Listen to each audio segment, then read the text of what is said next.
the Golden Stallion here with you. Saddened today. Of course, today, the recording date of this is March 14th, 2018, a day that will be another day that I have to put on my own little Sovereign Tech calendar that will commemorate, celebrate in a way, celebrate the life of anyway, but remember the death of someone I have a tremendous amount of respect for, that being Stephen Hawking, who is considered definitely one of the larger figures in popular science, in pop sci, as they call it, along the lines of Carl Sagan, certainly Neil deGrasse Tyson, Michio Kaku, those kinds of characters, even though, one can debate some of the problems with some of these people, but regardless, somebody who really, really pushed the boundaries of scientific knowledge, that's for sure. Was very inspirational to me.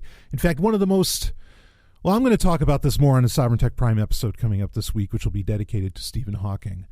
But I'll just share a little bit with you here. Stephen Hawking, while I disagree with some of the things he was shooting for, like he was really big on finding a TOE, finding the theory of everything. In fact, over dinner, Ellen and I were talking about this a bit. It turned into a very interesting conversation late at night, the nature of the universe and everything. And, but this guy, so here's the thing. I remember when he was in an episode of Star Trek The Next Generation when I was growing up. I was very, very young. And obviously, because of his lifelong battle with ALS, he's a very memorable person in the way that he talks. All that stuff is, just exceptionally memorable. And, he's there. He's in the episode with other scientific figures. Isaac Newton on the holodeck with Data. Data's playing them. They're playing poker. And, I just remember seeing the guy, and I'm like, wow, who the hell's that? And at the time, there was a publication. It was originally called Star Trek, the Official Magazine. It would later on go on to be called Star Trek Communicator, which I would purchase every month, without fail. And they talked about his visit to the set of Star Trek The Next Generation and, his part in it and everything, because he was the real life scientist of the bunch, because Einstein was playing poker with Data and everything. And I remember so vividly that he said, obviously in only the voice that he could say it, that he said when he went past the warp core on the set of, the engineering set of the Enterprise D, for the Next Generation, he looked at it and he said, I'm working on that. And that was, for me, for someone in real life, it was kind of the first time. So you got to understand a very young Golden Stallion. And like I said, if I repeat some of this on this week's Sovereign Tech Prime episode, understand, I want this out there, but I just feel like I need to talk with you about it now. Okay. You, the patrons, my executive producers. I was just at that time, I was just getting over, being a very young person and kind of coming to terms.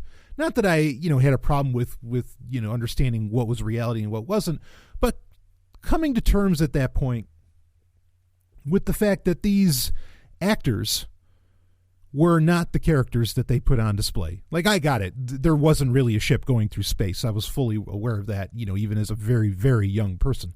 Okay. But the fact that Patrick Stewart wasn't exactly Captain Picard, even though Patrick Stewart would say that, yes, Captain Picard was in many ways him. But I had to deal with that, and it's one of those moments. In fact, if you remember the movie, the tremendous movie. In fact, when I ranked for Patreon. This is one of the earlier Patreon episodes that you can download. I ranked all of the Star Trek movies, every single one of them, and in fact, one of the movies that ranked very highly in my ranking of all the Star Trek films was actually Galaxy Quest, because I consider it one of the best Star Trek movies ever made, even though it's technically not Star Trek, but in spirit, of course, it is. In that, there's the moment where Mathazar, with the Thermians, right? And Mathazar, the leader of the Thermians, he comes to the realization, and Captain Nesmith, Jason Nesmith, right? Not Captain Nesmith, but Jason Nesmith, the actor, playing William Shatner's kind of character role there. He has to tell Mathazar, while Mathazar seems to be almost dying, that look, all the things, all this stuff you saw of the Galaxy Quest crew and all that, it was all fake. None of it was real. And I remember when I first saw Galaxy Quest, I was in tears over that, because I know what that moment felt like when you realized that your heroes weren't real. And at that time, I was, I was dealing with that mentally, whether I was consciously doing it or unconsciously, whatever, it doesn't really matter. I know now, looking back, that was really something that was going through my head. And to find out at that time also, though, for someone, even though it's Stephen Hawking, a guy who obviously not someone, wasn't physically impressive, obviously couldn't be a Starfleet officer, or, well, you know what I mean by that. I mean, he could have, but you know what I mean. To hear him say, I'm working on that, it helped. It inspired me, because it helped me say, no, you know what?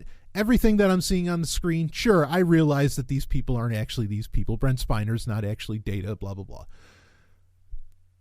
But we could achieve this. And not only that maybe I don't think we can achieve warp speed, but you get my point, is that we could achieve something like this, something like, what you see in Star Trek. And I'm not saying I want everything that's in Star Trek to exist, or everything that the Federation is to exist, but you get my point. For someone to say that we're working on it. We're trying to get to this. We get why this is important and why this is a big deal. Was a very powerful thing for me to experience. And I'll never forget that in that issue of Star Trek Communicator, where he said that. And that led me to, as a very young person, to honestly start reading books by him that were well above my mental capacities at the time, even though, at a very young age, I was reading very, very large books. A lot of it fiction, obviously, but I was reading not all of it fiction, though, but I was reading very, very large books. Like I read, Star Wars Heir to the Empire, which is a huge book by Timothy Zahn, both in size and in relevant, or, importance. I was reading that in third grade. I was reading the entire Sherlock Holmes canon in the third grade. I was, I was reading big books. I wasn't afraid of them. And so, very early on, I read A Brief History of Time, and which came out originally in 1988. I didn't read it in 1988, obviously, but that was a very, very popular book. And I read that, and I didn't exactly get it. I didn't exactly understand what was going on. But I would revisit the book a few years later, after I grew up a bit more, when I did understand these things a lot better.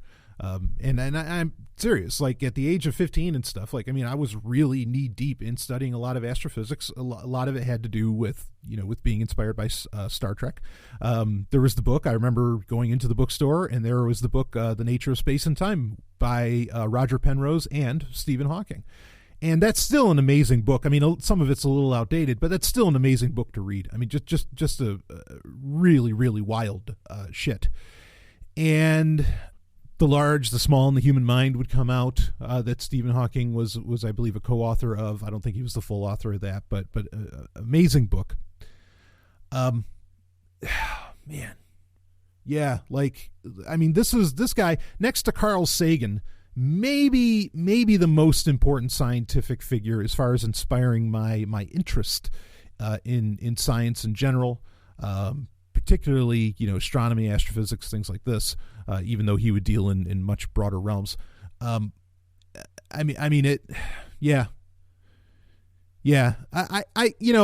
think, and I hate this, I think there's a lot of people who are going to say, oh, he's a fucking statist, oh, he was on the Vatican Science Council, oh, blah, blah, blah. So what? Really, in this case, so what? This guy, forwarded so much of human knowledge in a very real way, and if he didn't forward it himself, he sure as fuck inspired people to do so. There's a lot of figures like this, but I'll say it straight. There would be no sovereign tech without Stephen Hawking. I guarantee you that. Carl Sagan was amazing, but he was not enough.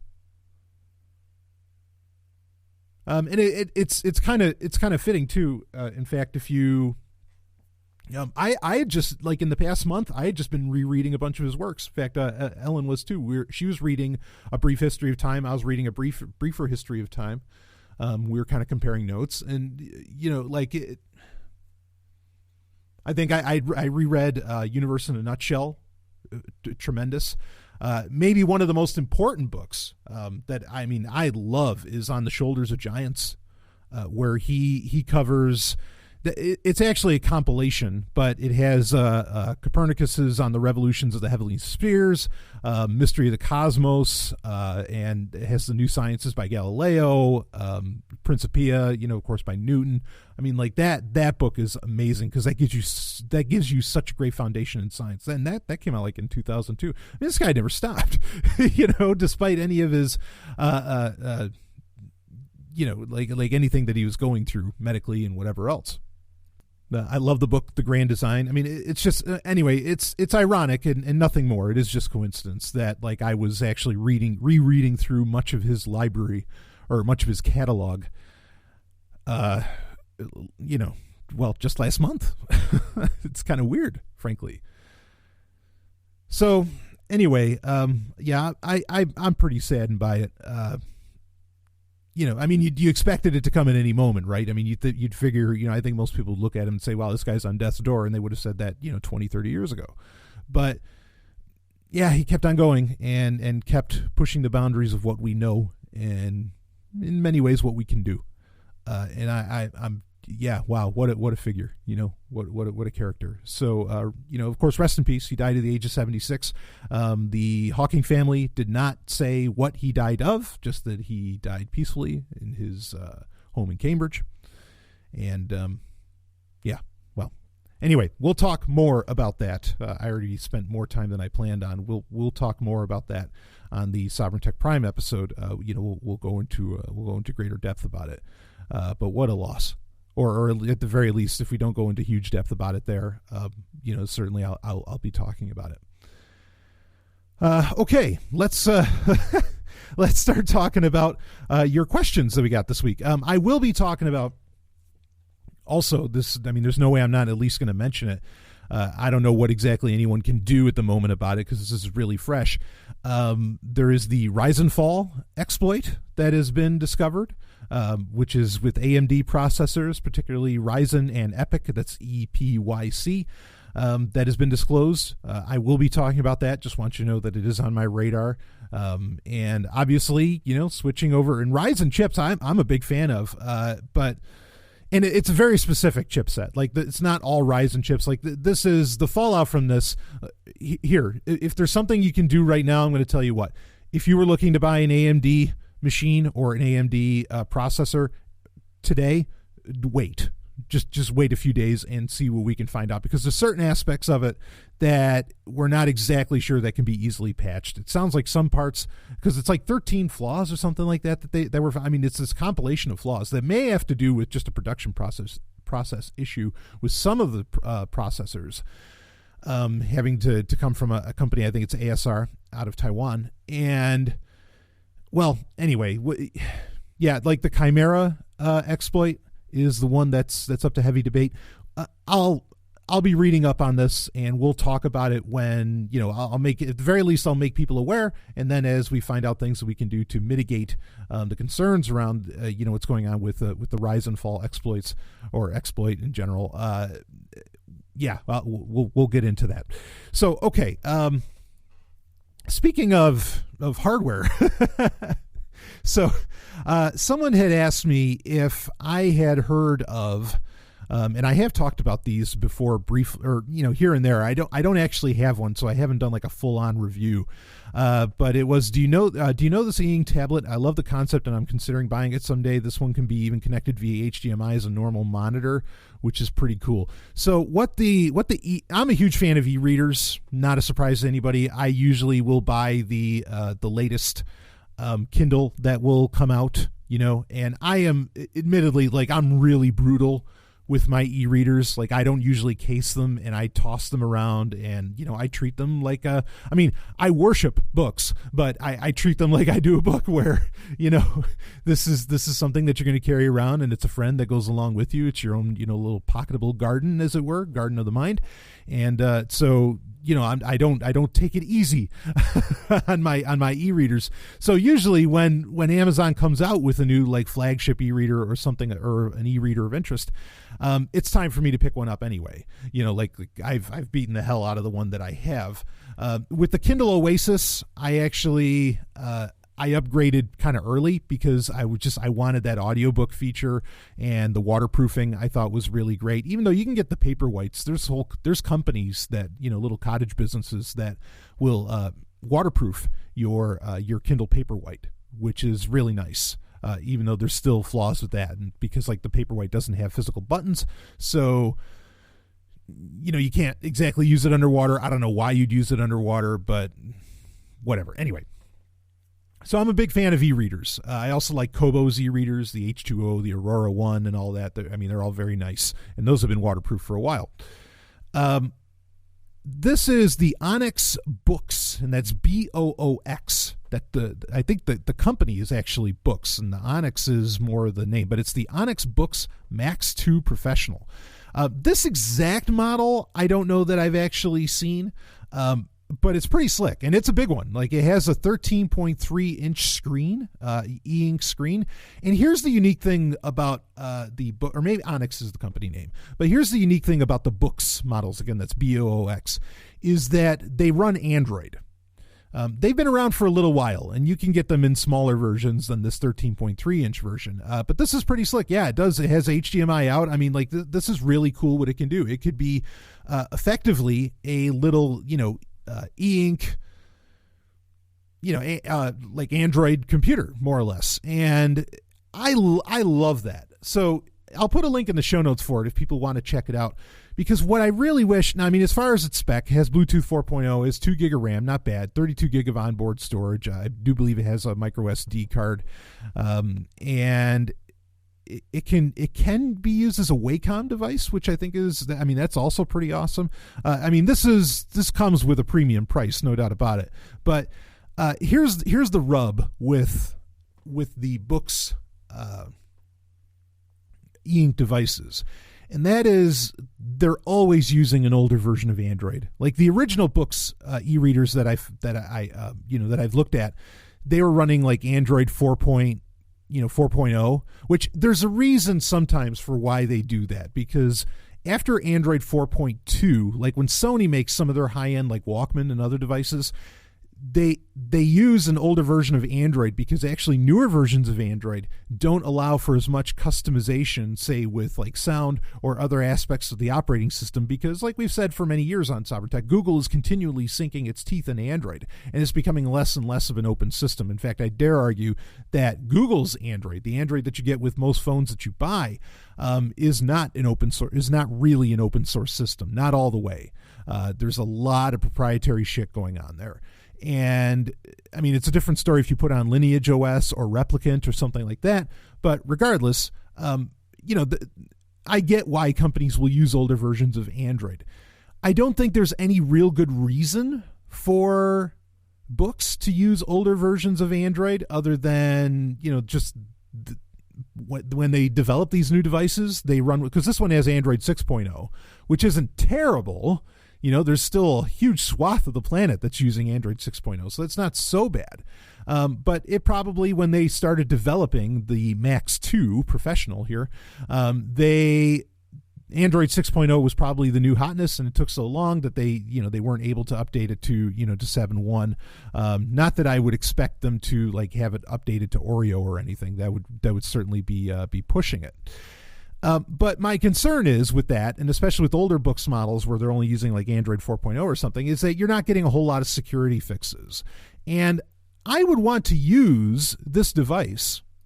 I mean, it's 13.3 inch screen, like I would love, I've wanted this for a while. I would love an e-ink laptop, it probably runs some kind of custom version of Linux, which to some degree Android is just Linux, right? But, like, I think that would be so awesome to have an e-ink laptop where, you know, the battery on it would last for fucking days potentially.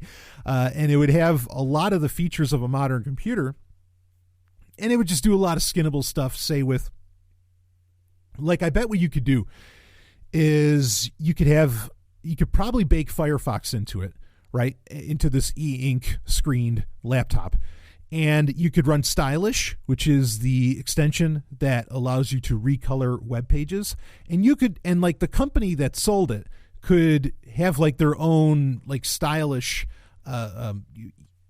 you know, like templates that, or website templates that they have that would allow them to recolor like a lot of the more popular websites, even if people wanted to use Facebook, though I wish they wouldn't, whatever it was, to where it would look good on an e-ink screen, you know, and they would just kind of upkeep those stylish themes to be able to, you know, to where you could use the web browser, you know, quite a bit.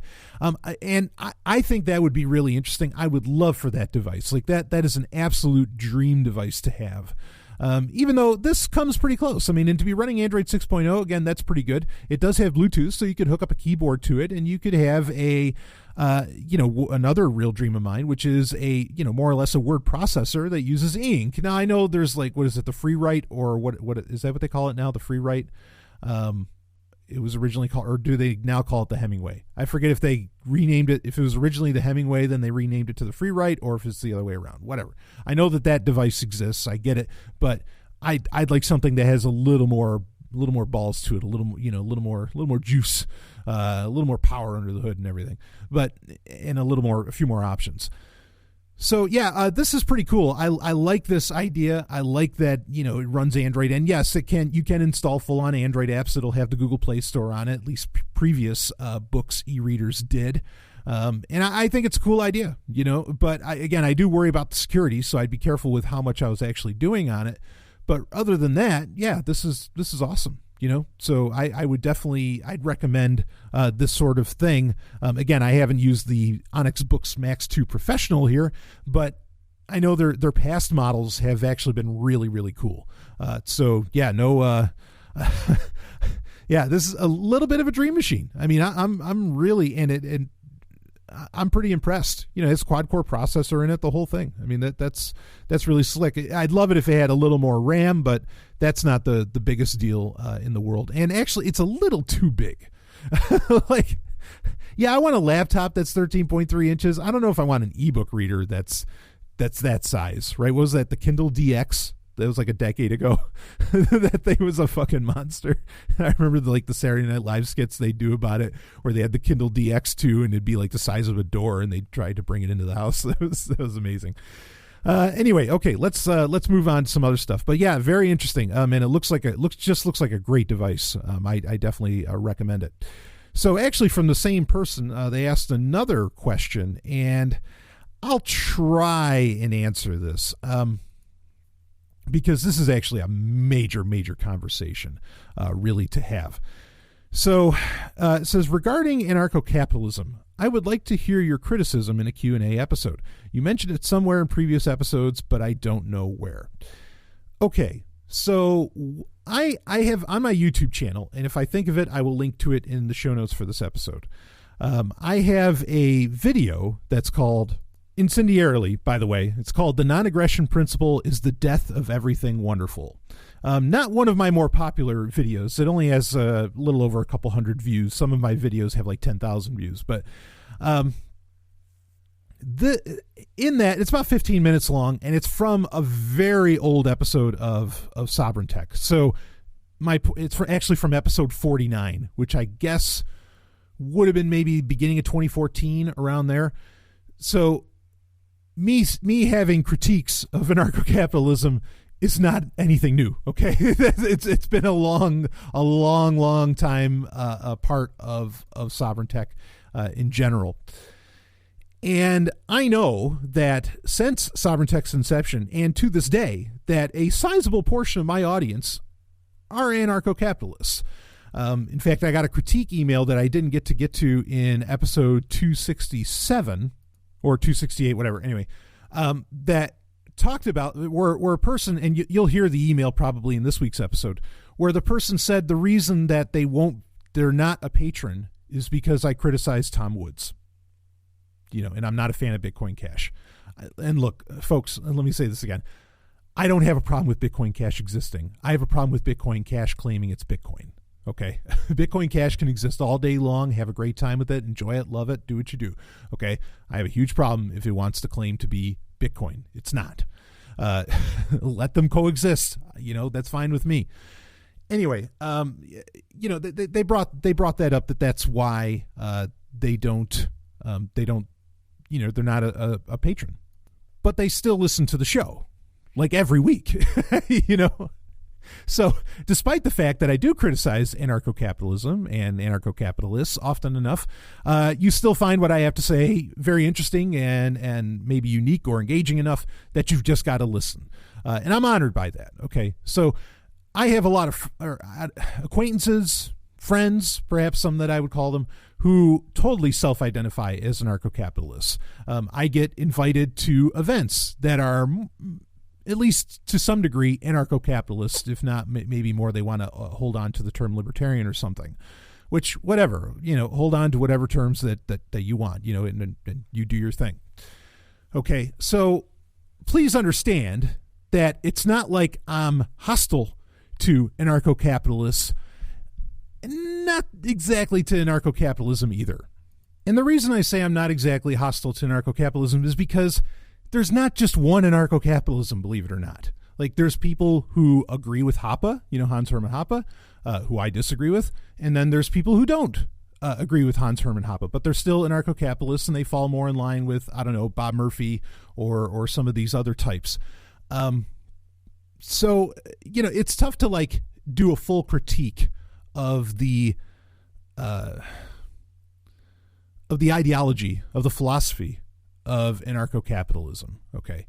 There are some kind of basic tenets of anarcho-capitalism that I disagree with. Like, one of them seems to be everything is economics. No, it's not. That is the dumbest ass statement in the world. Because if everything's economics, like, you, the individual, are not a market. You are not a commodity. You are not, you're nothing like that, because you can exist and subsist and potentially even thrive. And I know anarcho-capitalists hate to hear about that there was actually there were other systems besides the market that actually allowed for technological advancement and civilizations to grow, whether imperial or otherwise. And really, it's just a matter, as far as what empires, it seems like a lot of anarcho-capitalists have a problem with, depends on whether or not. See, I'm already falling trap into it. Bottom line being is the individual exists outside of the market. The market is just a process. The market is a process. So not everything is economics. Okay. But and there are anarcho-capitalists. That's a quote from an anarcho-capitalist, that the market is just a process. It's not God. Another basic tenet that I have an issue with is self-ownership. That falls similarly to what I was just talking about. You cannot, ownership implies that you can transfer what you are, or that you can transfer something. You cannot transfer you. You're always, even in like BDSM, okay, where you have a master-slave dynamic, the slave is really the one with all the power, because the slave can at any moment say, I will no longer be a slave. So you're not really handing over ownership. You are always deciding to continue to follow and listen to, say, your master in a BDSM relationship or something, okay? Or just, it doesn't have to be BDSM. It could just be, a power, a healthy power dynamic, or a healthily expressed power dynamic. How about that? But you're always in control. You're never, you're never outside of your own self-interest. That's impossible. So self-ownership is a problematic term at best. Okay. It really, it doesn't make sense. You can't transfer. Do you own yourself? Are you yourself? Yes, you are yourself, but you don't own yourself, because you can't transfer yourself to somebody else. Do you get what I'm saying? It's a huge logistical problem, or logical problem, not logistical. It's a logical problem I get so annoyed every time that I hear people say, "Well, don't you own yourself? Is it a base?" No, because you can't transfer who you are. You are always in control. And if you're hypnotized or you're under a truth drug, well, obviously that's not yourself. That's that's under the control of someone else, but you didn't willfully turn that over. And if you want to say, well, I willfully allowed myself to get hypnotized to belong to this person, blah, blah, blah, well, then you're not you anymore. You're a puppet. It just does the arguments. Oh, so, okay. So that the other problem is the nap. I think that the nap, it's a social construct. It is not a biological function. It is not the outcropping of a biological function of the human condition.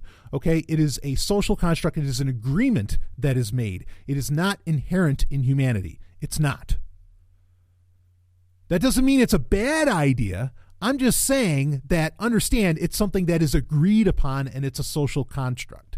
Okay, so it's not really a part of what makes up, say, anarchism. Okay, and this is, again, you can watch my video where I talk about it, because this gets into the notion of rights, which I also don't think exist, but largely anarcho-capitalism relies upon the rights theory in a Lockean sense, when most anarcho-capitalists obviously don't have an understanding of what Lockean rights and property rights even entail, because for Lockean rights, you actually have two concepts that make up the idea of rights, of property rights and rights in general.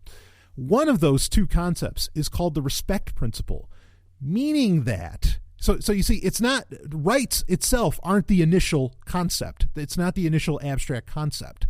Okay, it's based upon two others. The one is the respect principle, which means that you're respecting another individual. But that means that at the core of everything is the respect for another individual. Now, I'd say that respect would be, even though John Locke wouldn't be able to put this together, would come from a actual biological function, which is empathy. So it's a natural part of the human condition. Whether it gets expressed properly or not, due to early life traumas and whatever else, that's a whole other conversation to be had. Okay, but the respect principle is actually the core of it. Now, the nap bases itself off of hurting someone, hurting their property, blah, blah, blah. But understand, there's things that exist underneath the concept of property before you even get to the concept of, say, private property.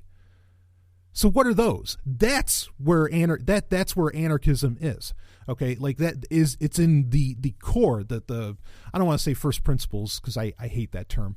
But at the core of these things, there are underlying concepts that get completely ignored, and all anarcho-capitalists seem to do is just argue for private property.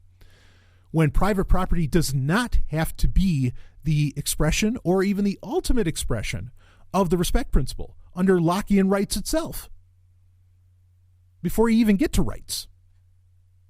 I think John Locke is wrong in a million ways, but he's right about the respect principle. So, and then that leads to, look, I'm not saying that private property is some kind of evil thing or something like that. That's not the claim that I'm making. I am saying that under the concept of Lockean property rights, it is, and we've talked about this in previous Q&As, it is absolutely possible to have public property, genuinely public property. Not something that everybody agrees upon, but not like something where everybody kind of owned, or, you have a group of people that own it and they're just like, okay, we're going to open it to the public. No, where it's genuinely public property, where people have as quote unquote much right to, to access it, say a fishing pond or something like that, as anybody else. There's great work by one of my favorite economists, that being Roger T. Long, that discusses this, where public property is completely possible under Lockean property rights and rights theory in general. But again, well, now we're going to get to the crux of it. My actual problem isn't so much with anarcho-capitalism. My actual problem with anarcho-capitalism is often the people. Not all of them. There's a quiet majority in anarcho-capitalism of perfectly decent, wonderful human beings that I would love to have a barbecue with. However, You have celebritarians that claim to represent you, and not only claim to represent you, but you give them likes on Facebook and Twitter and wherever else. You go to their conferences. You invite them to your conferences. You do nothing about where they break their own little rules here and there, like respecting contracts, right? I don't agree with contracts. I think contracts are complete social constructs that require an enforcement body, which has nothing to do with the concept of anarchism or freedom or personal liberty. Enforcement bodies are inherently unethical because, for the enforcement body to have any power, everybody has to agree to it. But I have the right to not agree to falling under the purview of this enforcement body. So then what? Well, then you become a tyrant and you're not actually an anarchist. But a lot of anarcho-capitalism relies upon like these ideas, dispute resolution centers or whatever, or organizations, DROs, right? And enforcement bodies with insurance companies and all that stuff. I mean, all these ideas, you can decide that you want to create them. You can do all that. But let's be clear, that's not anarchism. I want to talk more about the people in a second, but I said this on the live Hangout Q&A.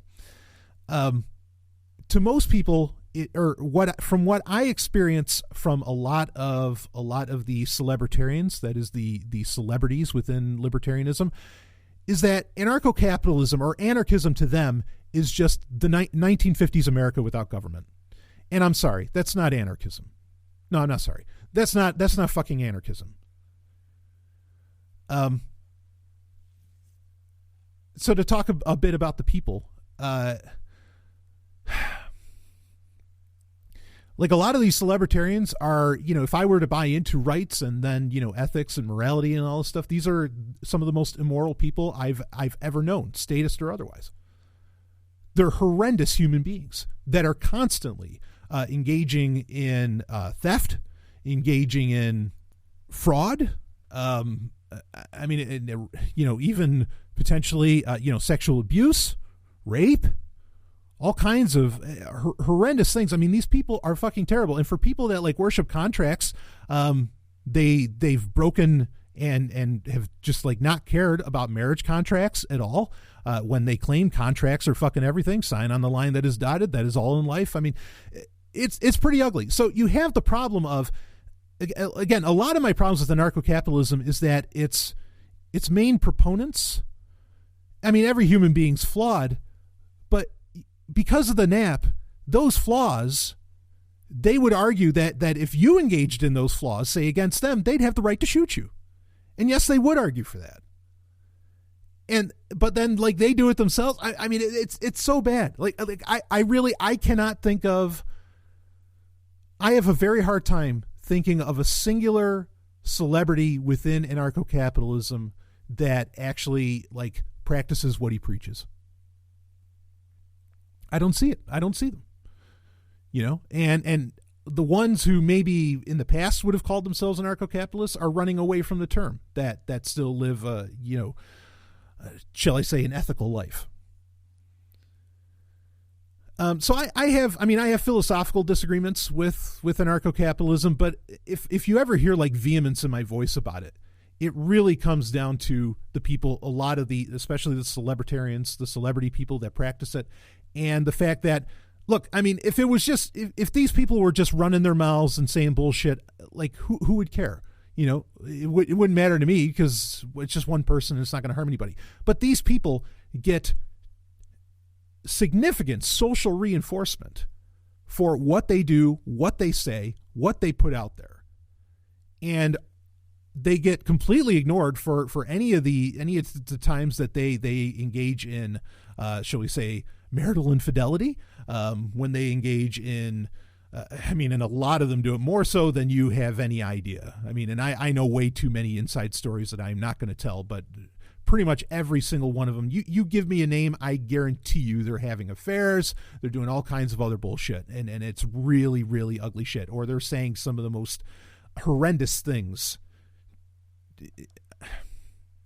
But, here's the thing, right, is that if I did tell you about all that, guess what these people would do? And it just adds on. It just piles on to the fucking cowardice of these fucking idiots. Like I've gone after, as in verbally, and ideologically, I've gone after and called out some of these celebritarians in the past. Do they come after me in return? Do they like try to smear me and do all this other stuff? No, they never come after me because I don't know. Maybe they realize they can't do anything to me, or whatever is the reason that they don't. They go after the people that I love. They go after my lovers and loved ones like that. And they do it every time. These people are such cowards, so that's really it, is that it's tough to separate anarcho-capitalism from the celebritarians and from the people that, are the ones writing the books saying what anarcho-capitalism is and everything. And I mean, I didn't even get into like the likes of Chase Rachels and all these other people. I mean, because you really, I want it. And if some of you disagree, look, I want anarcho-capitalists. I want you to tell me that you don't think that some of your ideological celebrities didn't turn alt-right or didn't, end up going like fascist. Yes, they did.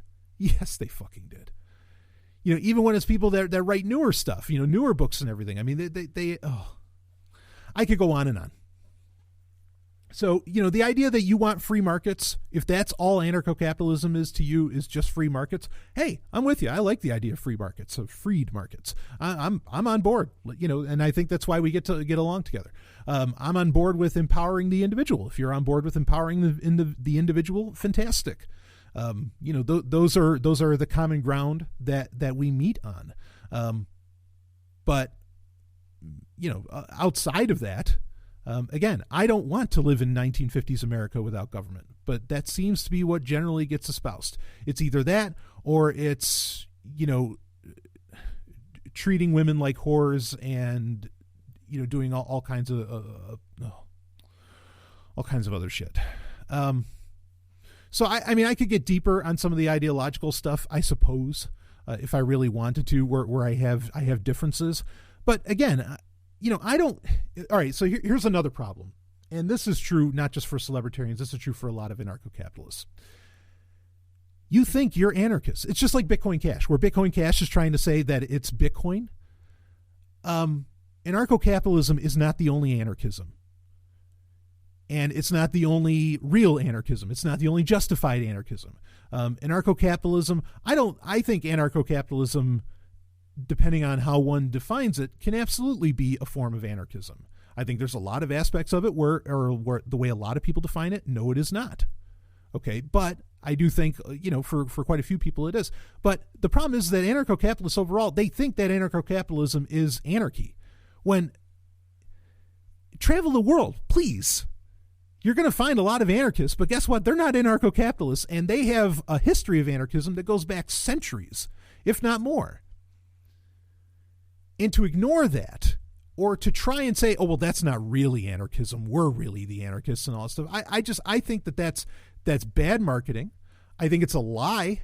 I think it's insulting. I think it's demeaning to people that have done tremendous work in the the ideological realm of anarchism, the ideological arena of anarchism. And it is an arena where ideas are getting meted out, and sometimes vehemently, but which is fine. I mean, that's how you get forward with things. You make the crucible and you hammer away at it until you end up with the truth.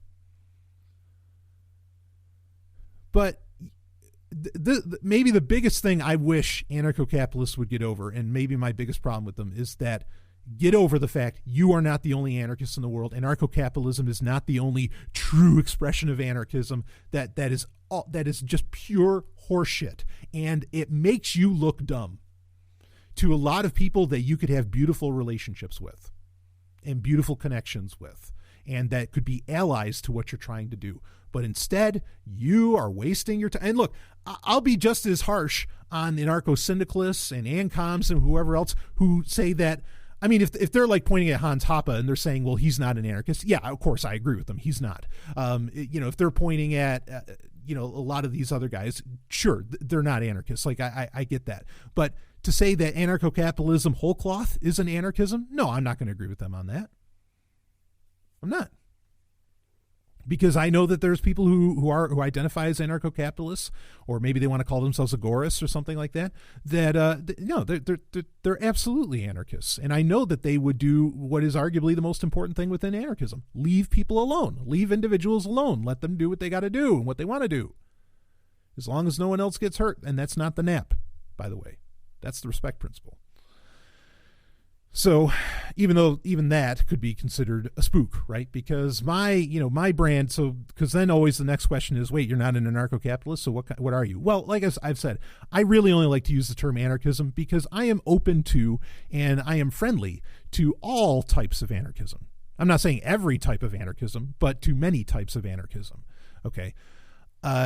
And so I usually just like to use the term anarchists, and I mean, I'm not the first person to do this sort of thing, Karl Hess and others, but, and not worry about the prefixes and suffixes or anything. But because of the circles that I run in, I find that I have to put a little term ahead of it. And so I usually claim to be an egoist anarchist. Not anything new for longtime listeners of Sovereign Tech. I've been recommending Stirner's work for a very long time. We might talk about it a little bit because of that same email that I mentioned earlier, why the person wasn't a patron, where they take issue with what Stirner has to say. And I'll get into that there. But egoist anarchism for me is the ultimate expression of the individual. And actually, that's not just to me. I've brought this up before. There's an episode, I might even play it on this week's Sovereign Tech. There's an episode of the Tom Woods show. Here, Tom Woods. I'm going to give him credit here. I'm going to compliment Tom Woods right now. Okay? See how nice I am? He had a guy on who wrote a book about the history of anarchism and all these other types of anarchism, which I'm glad that this book exists because I think it might help solve what I was just talking about. One of my biggest problems with anarcho-capitalists is that they have no understanding of the history of anarchism and that there are other anarchisms. And in this, he talks about egoist anarchism. He talks about Max Stirner. And on the Tom Woods show, they talked about it. And the author came right out and said, this is the logical, Max Stirner's work, Egoism, is the logical conclusion of, it's an extreme, but it is the logical conclusion of individualism that that including anarcho-capitalism espouses. He came right out and said it, that this is where it ends up. This is individualism in its purest form. Came right out and said it. And Tom Woods had no argument for what he was saying.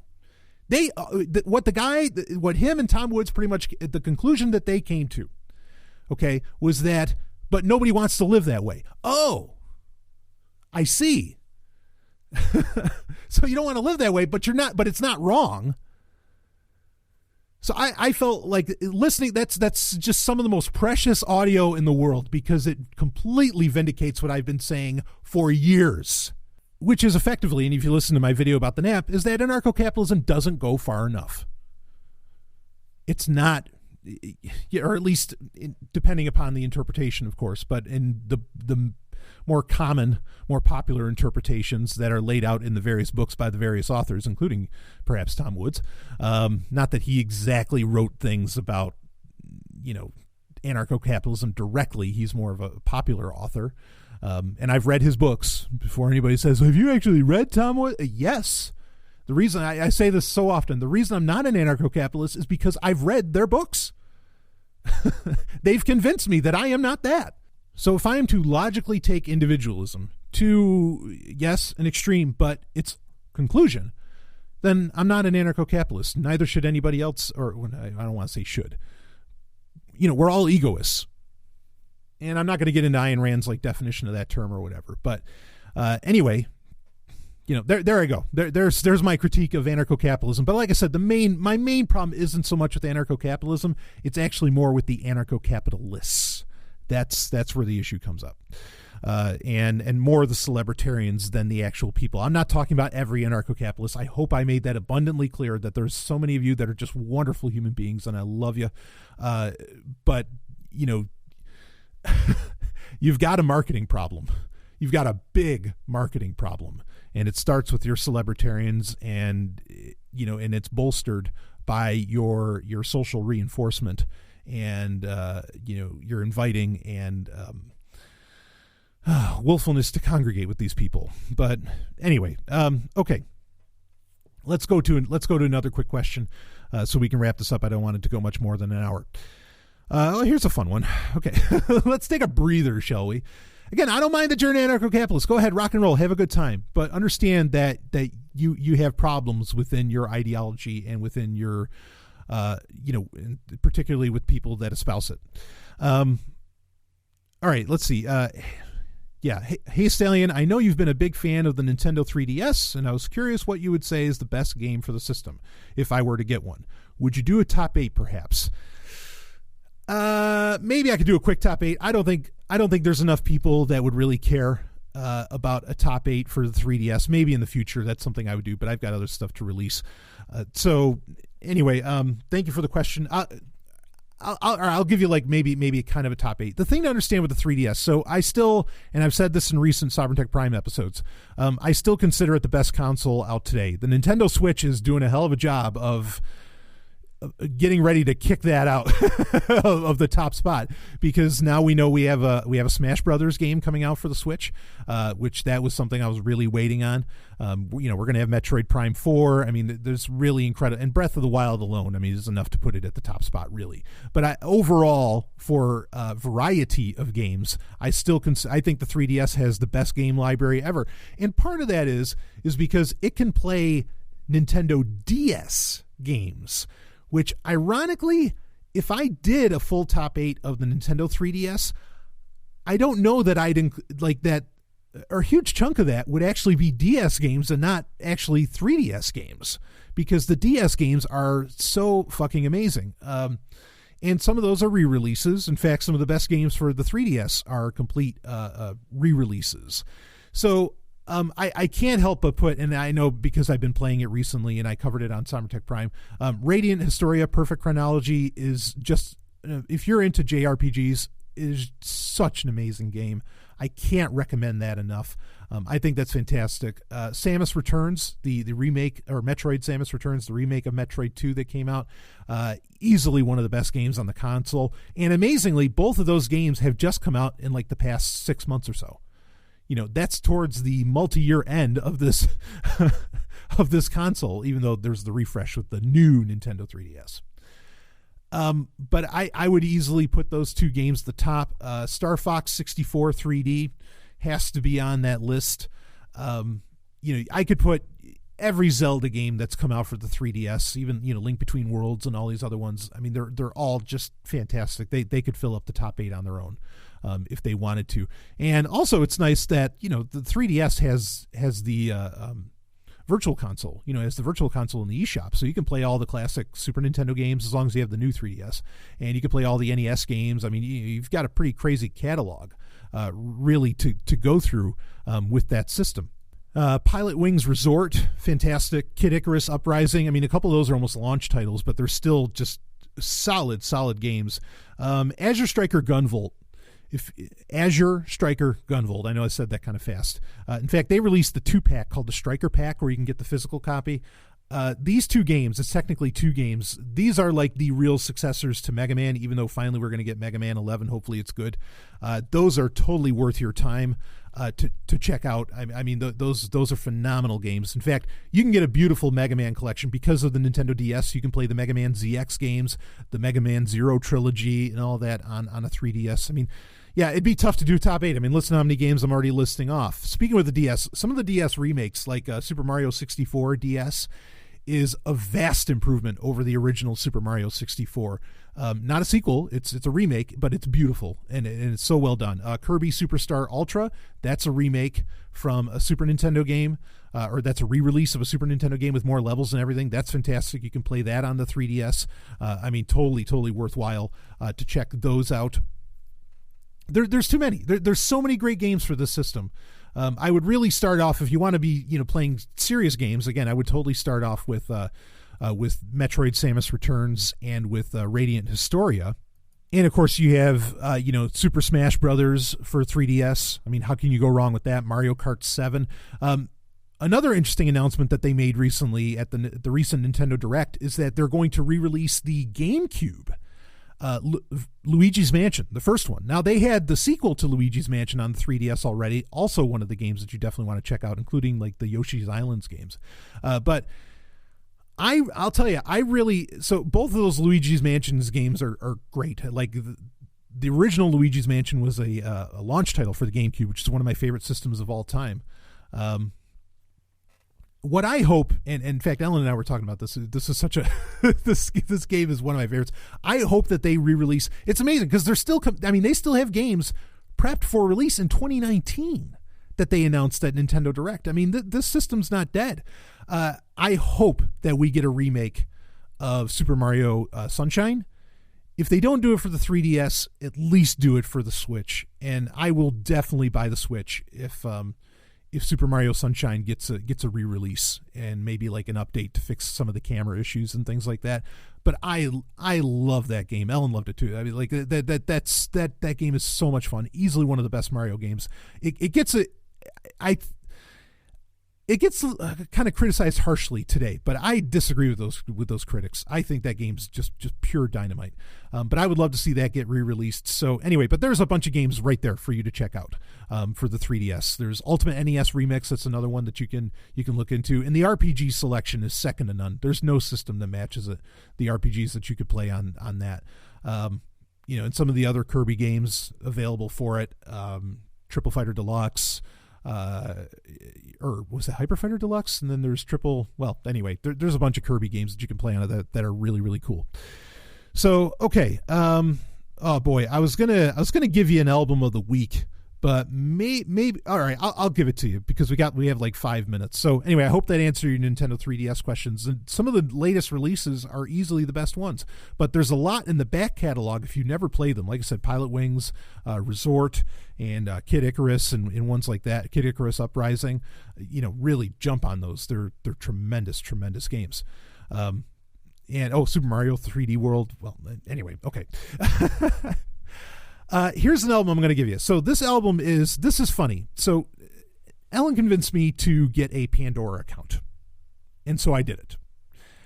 And I've actually been very pleased with Pandora because it has introduced me to a whole lot of new music just by putting in, like, say, one of my favorite songs and then seeing what what plays from the DNA, the music DNA, as it were, as Pandora would call it, from that. I think I put in Bryan Adams' Can't Stop This Thing We Started, and I ended up with this song by a band called Skin, and the song was House of Love. And I was blown away. I was like, what the hell is that? And if it was to fit in a genre, it'd fall under maybe hard rock, not really metal, but hard rock. And I'd never heard of this band. And this song had such a smooth groove to it and just felt really good, really sexy. And so I had to find out what it was. And come to find out, it's from an album, a self-titled album. So the album's called Skin because it's from the band Skin and it's self-titled, from 1994. And the song is House of Love. And so I go to obviously I go to the public library, wink, wink, and to try and find these albums. And some of them were listed, but like we talked about in episode 268 of Sovereign Tech, the torrent community has really faltered, over the years, and it's not what it once was. And I couldn't get my hands on the first album, or these guys have had a few albums actually over the years, Skin. In fact, they came back in 2009. They did a little stint from 2009 to 2013. Where they even came out with a new album and everything. But they had three first major albums. Now, the third album, which is Electric Excite, I think is the name of it, that was available on a lot of the streaming services. But their first two albums, the second album is Lucky, the first album, again, is named after the band, Skin. Those I could not find anywhere. And eventually I got to the point, it wasn't on Amazon, wasn't on any of these places. And I said, okay, in fact, even on Amazon, you couldn't find the CDs. Which that's crazy, right? So I said, all right, you know what? I hadn't thought of, why don't I check iTunes? Maybe they got some kind of exclusivity deal with iTunes or something, because it's a British hard rock band, and so, it might be kind of rare. And so I search iTunes, and I was like, oh, okay, cool. They do have the albums. I'll pick them up. But then I noticed, it's the British version of it's the UK version of the iTunes store. They had it. But then I go to the American version of the iTunes store, and they don't have it. Again, they had the third album and they had some of the stuff from 2009 to 2013, but I was wanting these, at least the first album, and I would have loved, the first two, since I was hoping the second one would be as much as a hit as the first, or would hit me the same way that the first one did. And yes, I could have just like maybe ripped the songs from YouTube or something, but the quality there was really, really rough. And so finally I said, okay, let's go to eBay. And I went to eBay and I had to buy these fucking albums from Japan. Fortunately, and that is the first two albums, Skin and from 94, and then their follow-up in 96 with Lucky. And I did pick up their third album, but I was able to get that, on a digital store. So I get them, and that's nice because Japanese versions always come with extra tracks, and these had the extra tracks and everything. But I had to pay out fairly well to do this. It's been a while since I've had to do a CD import, to get my hands on the song. But I was just so blown away by this song, House of Love. So I listened to the whole first album just the other day while I was working out, of Skin 1994. And oh man, that is such a grooving, it's not what you think. It's not Winger. It's not anything like that. It's just got this really, really smooth undertone. Like the bass lines are really deep. It's just this smooth rocking album that you could, I could picture working for a lot of occasions. In fact, the song House of Love, I could fuck to that. Like, and you can't fuck to all hard rock. I've talked about this in Relationship Rhombus shows about which, like what music is best, because we got questions. What music do we think is best to fuck to? And I admitted that like metal and stuff like that doesn't usually actually really work well for fucking. But no, Skin. Oh yeah. Yeah. When you're showing Skin, you can listen to Skin. I mean, holy shit. So I was blown away by this. I think their first album, Lucky, is still good. It's not as solid as their first album. Their first album you can listen to almost track for track. I haven't dug into Exciting Electric, their third album, whatever that was that came out in 97. I haven't dug into that yet. But the album of the week that I'm giving you for a pick is actually is Skin from 1994 by the band Skin. And particularly the song House of Love. What a grooving little song. I was just I had to have it. As soon as I heard it on Pandora, I was like, wait, what the? And that's what's crazy too, right? Like, because I was thinking, I'm like, wait a minute, none of these streaming services have this to buy, but it's on Pandora. So obviously it's, been electronically recorded, and it can be, it's not like an old TT Quick album where, who the hell has that? And you can only get an audio cassette. So why, some classic TT Quick songs never show up on, on a streaming service or something. But anyway, mind blown, and I just had to have it, and I got it, and I was so pleased. Well worth the trouble that I went through to get it brought to the States and or the colonies, as I used to call them, and still should. But anyway, yeah. So Skin, just you can find on YouTube. I'm sure you can find it a bit, and you can check it out for yourself if you think it's worthwhile. Trying to get your hands on it. But I loved it to death. That especially that song House of Love. Man, that was cool. So anyway, all right, that's it. You've got some other stuff that will be coming out this week. I can confirm that I will be on the. I mentioned this during the live Hangout Q&A yesterday that I was on the Ernest Hancock show. I will be releasing the audio of that with a custom intro.